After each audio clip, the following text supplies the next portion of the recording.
this is going to be one of those times where I'm just going to have to disagree with the majority.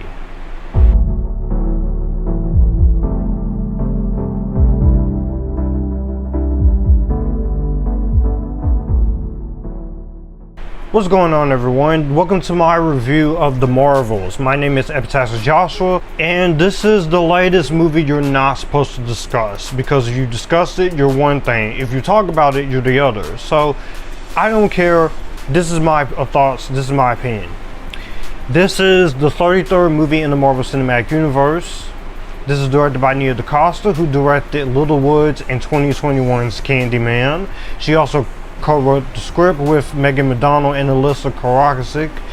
This is based on the Marvel characters of the same name. This stars Brie Larson, Teyonah Parris, Iman Vellani, Samuel Jackson, Zac Efron, and Park Sung-joon. When it comes to this movie here, I was dreading talking about this, but I was also very excited to talk about it. Because I am a fan of Captain Marvel. I am in no way, shape, or form with the Brie Larson haters. A lot of people just got mad over things that she didn't even say, which I disagree with, but not a reason to hate this. And there's been some pretty harsh pessimism against this, to the point where this movie is actually kind of underperformed, which is sad as hell, because this is actually a good movie.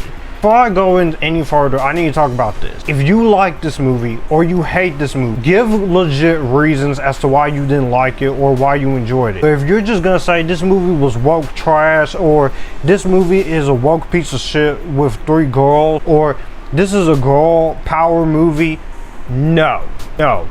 Keep those comments out. But that being said, I was excited because I really like the character. I like Brie Larson as an actress. I love WandaVision and I love Miss Marvel. And I'm a fan of the MCU for better and worse. But I was also dreading this because it's been a little rocky with the MCU. I love the Guardians 3. And I really like Quantumania, but I don't love it. It's still a 3-star film because it still has some issues I felt could have been fixed. But I didn't care for Secret Invasion all that much. And so going into this, I was very nervous because a lot of the pessimism was coming out, but I wanted to give it a chance anyway. So I went to go see this on Veterans Day weekend. I saw it with my sisters. We all had a great time. We had a fun time at the movies. It was a brother and sister date, and that's why I got these RealD 3D glasses for when watching the movie.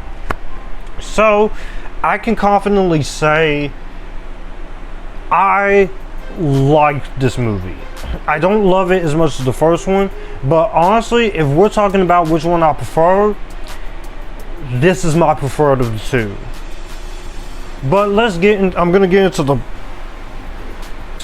before I go into my positives and negatives, again, take that disclaimer for what you will. If you like this movie, fine, enjoy it.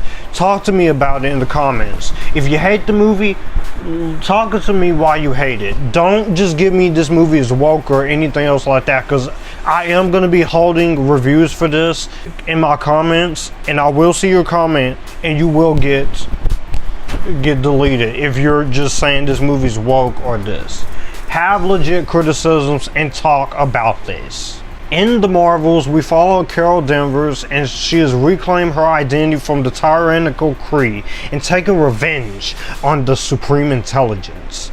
However, unintended consequences see her shouldering the burden of a destabilized universe when her duties send her into an anomalous wormhole linked to a Kree revolutionary. Her powers becomes entangled with 2 other superheroes to form the Marvels, so it's up to Carol to team up with Monica Rambeau, Photon, and Kamala Khan, Miss Marvel, as they begin swapping places with each other every time they use the powers to stop the evil clutches of one of the most boring ass villains of the MCU, Dar-Benn. Let's do this. Yes, definitely. Great. Absolutely. I think it's signed, sealed, and delivered, honey. Yeah. For me, there's a lot to like in this movie. There's plenty of things I enjoyed. First, I will say I've gratefully really enjoyed the chemistry of the 3 girls. I'll start off one by one first. And Iman Vellani is a freaking star as Kamala Khan. She is great. I love her once again. She is a ray of sunshine. She's very capable of handling anything herself, and I would love to see her do a project outside the MCU, because that actress has so much potential and she should be protected at all costs. Iman Vellani is Kamala Khan. She is the perfect Kamala. She gets the character down. Some of her little traits of the character may be a little annoying for some people, but I was going along with it. I thought she was fun. She was a badass. I love her costume. And she's in awe of being in the presence of Carol and Monica, her two heroes. And it feels like Captain America Civil War, but I thought she did a great job, and she has fun. She is great. I love her chemistry. I love everything about her performance. Iman Vellani is everything you could want in Kamala Khan, and I can't wait to see what else she's gonna do. And she's also written her own comic as Miss Marvel, so that is awesome. So I love that about her. So that's really cool to see. She is a joy to watch. I will also say that we have Teyonah Parris. She's the more serious of the three, and I gotta say, I will say Monica, she has a lot of emotional weight to her too. Not as much as I think they should have given her, which is one of my biggest issues when it comes to the movie. But I thought her power having the wavelength to, but that of course I think. But I will say she has the power to have and control manipulation of wavelengths against the electromagnetic spectrum, and she is the daughter of Maria Rambeau, and she looks up to her as a child. And you see every time in WandaVision that every time she gets mentioned, she just shrugs it off like, I don't want anything to do with her. Her tension with Brie, I wanted more of why they're so upset, but I enjoy it there. So I thought Teyonah Parris, she was great. She boxed to prepare for this. They gave her a lot more to play on with. Like I said, there are some issues with the script in terms of her character, but I thought for the most part, she is a strong black woman, and she's a fun character, and she's just as good. And also, Teyonah Parris is attractive, so yes, definitely. Try to keep up.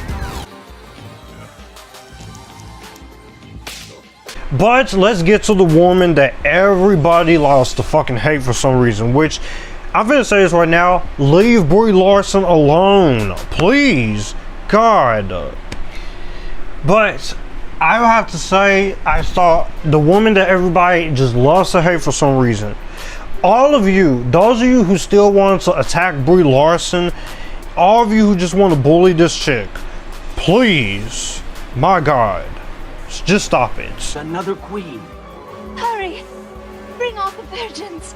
The internet hating mob, you have created this ridiculous narrative that she hates men, which none of it is true, okay? So if you don't like the character, Carol, fine, but to attack Brie Larson over this is not worth it, because I think she does way better here than she did in the first one. I loved her in the first one. I loved her in Endgame, but this is the Captain Marvel I've been waiting to see. One, she has a lot more likability. They give her some jokes. She's able to be a lot more feminine. There's one scene in particular which, in the middle of this movie, it felt like a little bit of a moment for the guys. A Disney princess moment, if you catch my drift. Hi. Where's our daughter? And they gave her a lot more character, a lot more complexities. She's having fun, she's being a badass, but she also cares for people. And there's a lot more development that gives her, which is something involving our main villain, which I'll get to later. But I thought her performance was great, and the chemistry of all three girls is amazing here. They bounce off each other very well. I thought they were very likable. I thought they had a lot more charisma here, and I thought they all had something to play on in terms of what they could do.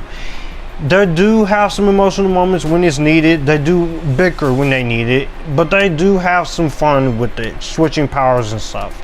I definitely enjoyed that part of the story. I will also say Nia DaCosta's direction was very energetic. It's really cool and is very good there. I like the direction here.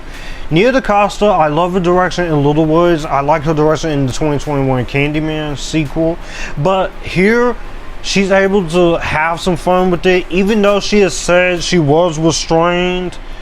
But I thought the action scenes here were very creative. I thought they were very entertaining, and I thought for the most part they worked well. This is a $274 million film, so the movie looks good cinematography wise. Editing wise, it is really quick and breezy and simple, which is one of my biggest issues when it comes to the story and to the pacing. I like the score by Laura Kaufman. There's some great themes here. I love the return of certain themes in this, which is very nice to see. And I also very much enjoy some of the effects here. Some of the effects and some of the production design, there's more of an attempt to actually film on location rather than just CGI backgrounds. And you can tell in that. So I definitely really enjoyed the effects in that, and it really does go into it. I also very much enjoyed the parents of Kamala Khan once again. I thought they were cool. Mohan Kapoor, Zainab Sharaf, and Sagar Shakik as Kamala's mom, dad, and brother. They have some funny moments. They gave Kamala some more emotional, heartfelt moments, just like her show, and I really enjoyed that as well. Samuel L. Jackson is good as well, and I very much enjoyed him.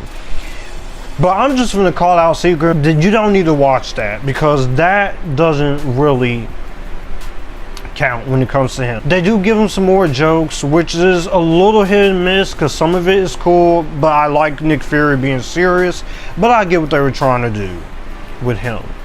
I also enjoyed Park Seo-joon as Prince Yan. I thought he was fantastic as well. He did a very good job in the movie as well for what he's given. I wish there was more of him as Carol's husband, but I like the fact that they did that and gave them something to work with. So that was awesome. It was cool. And also, I think what they were going for with the story is good. I like the score, I like the story, and it was very fun. I like a certain cameo here, which this is the only spoiler I'm going to give. I'm not going to talk about Beast because everyone's talked about him. Great to see Kelsey Grammer back. I didn't think they was going to give Kelsey Grammer back, but they did. Haley Steinfeld. She's 2 for 2 this year. Across the Spider-Verse in this, I love her as Gwen Stacy. I love her in her smaller stuff. I love her music. I liked her as Kate Bishop and Hawkeye. I've actually grown on her. But seeing her for her one little cameo, that was really cool, and I thought that added something. And it had me excited for the future of the Young Avengers. There's something you could play with. Her, Stature, Captain Newton, Miss Marvel, Spider-Man, Peter Parker, Miles Morales, maybe Gwen, America Chavez. I think cinematography and editing wise is actually very good. The score was good. I like most of the performances. I enjoyed the pace for what it was. I liked the direction as well. I thought the pacing was pretty brisk for this. And it does have some tonal shifts, of course, which I felt that could have been a little worked out too, but I think for the most part they did the best they could in terms of what they could play with. So I definitely enjoyed what they were going for in this movie. There's actual consequences to the multiverse. Now, as much as I like Multiverse of Madness and I have some kind of enjoyment in Quantumania, this movie, in terms of what the character of Dark Ben does towards the end, there's actual consequences, and I feel like if they just actually go for that in Deadpool 3 and stuff that Kang is supposed to be in, whether Jonathan Majors gets recasted or not, which I hope they kind of recast, I think the multiverse saga could actually work. As long as you get some standalone projects that doesn't have anything to do with multiverse hopping and such, like Blade in the future. Take your time and fix some things that's wrong, which is something I think that with Bob Iger back and Kevin Feige trying to learn from his mistakes after what Chapek did for Disney Plus, increasing the MCU to only that for 3 years straight, I think we're going to get back on track. And the cats were great. I love the planets they go to. There's one planet that some people will be annoyed by, which is the singing planet, but I thought that was a very interesting way to go, to have like a musical style type things. And it was cool to see the cats. I love those cats. You saw them in the first movie, and especially in the trailer, with one moment in the trailer with Kamala freaking out over Goose because he swallowed some bad guy, and a few other moments. I thought that was actually really cool too. Going into the mixed category, I'm mixed into Nick Fury. I wanted a little more in terms of what he was going for. I get why he's more cracking jokes and such, but I feel like there could have been a little bit more to it. So it's kind of pick your poison, I guess. I get what they're doing there, but the transition from Secret Invasion to this is a little weird. I will also say that this does kind of require you to watch WandaVision and Miss Marvel and such, but so that was actually a little something that could have been worked in the writing, and there could have been a lot more characterization, a lot more emotional weight in terms of Carol and Monica and why they're so upset. Why Monica is so upset with each other, but I feel like they did decent to what they could do. Mainly that's the issue when it comes to the writing and pacing, and also there's some moments of comedy here that was a little hit and miss, because some of the comedy wasn't really working for me at most, but I thought a lot of the comedy made me laugh. The stuff with the girls, a lot of the musical planet, some of the banter they have, and also the musical side of things when it comes to the planet. So I definitely really enjoyed that. And I will say, this is for all you people who's gonna say this is girl power and this is pandering. No, it's not. We know a certain group of people like the fandom menace who's gonna act that way. Let them have it. If some other people actually thought that, explain to me why in the comments, but do not be an asshole to people who like this movie. Same thing with people who hate this movie. The people who like it, don't be assholes to that. Let's have a little more of a civilized lies talk about this. And I will say the first act is a little weird in terms of his editing, so it's paced very well, but I will say there's some issues with this. Oh my god, we're a team. Now let's go into the issues. One of my biggest issues when it comes to this movie is this movie suffers the same fate as Multiverse of Madness and Thor Love and Thunder. As much as I did criticize Wakanda Forever for being too long, I was fine with it. Guardian's story, a few things could have been trimmed, but I enjoyed the long pace. Spider-Verse, I was never bored once.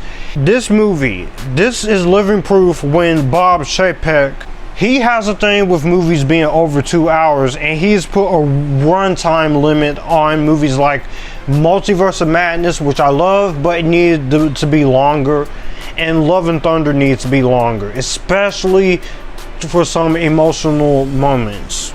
This needed to be longer as well. I enjoyed the brisk pace, but I feel like the first act could have been edited better. There could have been a lot more with the villain, and in terms of writing and pacing of Carol and Monica's rivalry, because she wasn't there on Earth for her when her mom died, I felt like there could have been a little bit more to it. I wanted to see that 2 hour and 27-minute long version. This version is good enough, but I feel like there should have been more there hidden in terms of the emotional weight. There should have been more hitting there.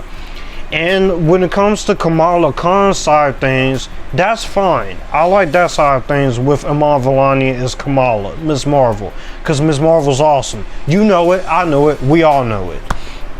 But I feel like the pacing is one of the biggest issues when it comes to this movie. It's plot, and when it comes to the structure. It's trying to be simple and fun, and I appreciate that, and you succeeded in that. But at the same time, you could have added 15 to 20 more minutes, just long enough to have a motivation with the villain, get a few more development with her, and the Monica and Carol stuff could have been fleshed out a little bit more, and the first half could have been a little more spicy. I also feel like the Kree is just kind of useless at this point. Aside from Captain Marvel, they're just kind of there in this.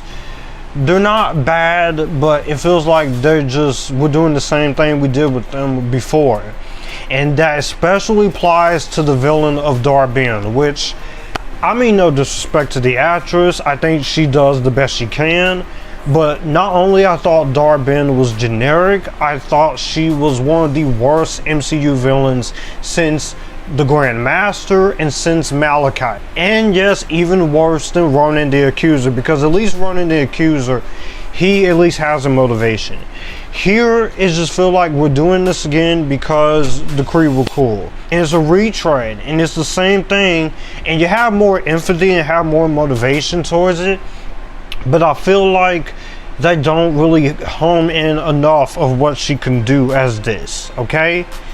And I also felt like you could tell that Marvel, the Shambles, should have had a little bit more to breathe for Nia DaCosta's direction, because she gives it her all. I just feel like if Feige just said, make the movie, you just go let her go full force, like he did with Sam Raimi, I think for Multiverse of Madness for a little bit, I think her direction would have shined through and through. It would have been longer, you would have more development, you would have more characterization for it. So, when it comes to those negatives, I definitely have to agree. I also kind of wish that the fight between the villain was a little more longer, because it's a cool badass fight, but the way they just get rid of her is a little quick. So that is also another issue there. But the elephant in the room with the MCU, a lot of people have been pretty pessimistic. They're very selective. They were rather right for Disney Plus, which, Bob Chapek, shame on you. Robert Eager is finna try and make things right with that, with more quality over your quantity, boy. But overall, I am heartbroken that this movie's not doing too well at the box office. Not only because people refuse to just give this a chance, the drama surrounding it, and because of the intense backlash this movie has gotten. If the villains were better, if the script had more to give, if the film was long, I think this would have been one of the MCU movies people would be okay with. We'll find new life on Disney Plus and Blu-ray and 4K, because I am gonna buy that Blu-ray, as well as Captain Marvel, because I enjoy these characters. And Brie is not going anywhere, neither is Teyana, and neither is Amon. We're still going to get more with Captain Marvel. Next time you have Nia DaCosta do another movie like this, let her have her say. And for all you people on the internet who is misaligning her and try to make her out as the worst thing ever, as far as a director, lay low, please. If you don't like the movie, that's fine. Some of you are going to look at this as some girl-hating movie, which is clearly not. Some of you are going to love this. Some of you are going to be in the middle, and that's okay. It's okay to have a different opinion. We can talk about this positive and negatively in my comments, as long as you're not being an asshole about it. Just take that for what you will, and know what you like what you like, and hate what you hate. And leave others the fuck alone for liking what they like. I have fun with the Marvels. The chemistry of the three girls is good. The energy in the action scenes is there. The plot is simple. And I think this movie will find its footing. It's got problems, but I think the Marvels has a lot more good than bad. And I'm going to give this an Epictastic.